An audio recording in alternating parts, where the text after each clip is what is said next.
খুশকি, এটার সাথে তো আমরা সবাই পরিচিত। এটি মূলত আমাদের মাথার ত্বকের কোষগুলি স্বাভাবিকের চেয়ে যদি দ্রুত বৃদ্ধি হয় তখন এই খুশকির প্রবলেমটা দেখা দেয়। খুশকি হওয়ার প্রধান কারণগুলি আজকে আমরা জানব। তার মধ্যে একটা হচ্ছে ম্যালাসেজিয়া ছত্রাক।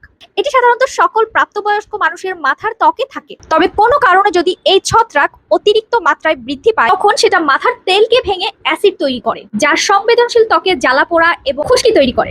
মাথার ত্বকে যদি অতিরিক্ত পরিমাণ তেল তৈরি হয় তা ম্যালাসেজিয়া ছত্রাকের জন্য বংশবৃদ্ধিতে অনুকূল পরিবেশ তৈরি করে। শীতকালে বা শুষ্ক আবহাওয়া মাথার ত্বক আর্দ্রতা হারালে চামড়া ফেটে ছোট ছোট খুশকি বা সাদা গুঁড়ো তৈরি হয়। নিয়মিত শ্যাম্পু না করলেও মাথার ত্বকে ময়লা, অতিরিক্ত তেল, মৃত কোষ জমতে থাকে, যা পরে খুশকিতে রূপ নেয়। এবং আপনার হেয়ারের স্ক্যাল্প অনুযায়ী যদি শ্যাম্পু ব্যবহার না করেন তাহলেও মাথার ত্বক অ্যালার্জি এবং কন্টাক্ট ডার্মাটাইটিস হতে পারে। অতিরিক্ত মানসিক চাপ, হরমোনের পরিবর্তন, স্বাস্থ্যকর খাদ্যাভ্যাস রোগ প্রতিরোধ ক্ষমতা কমিয়ে খুশকি বাড়িয়ে দেয়। এখন আপনারা তো জানলেন যে খুশকি আসলে কেন হয় বা খুশকিটা আসলে কি, এটা আপনারা জানলেন।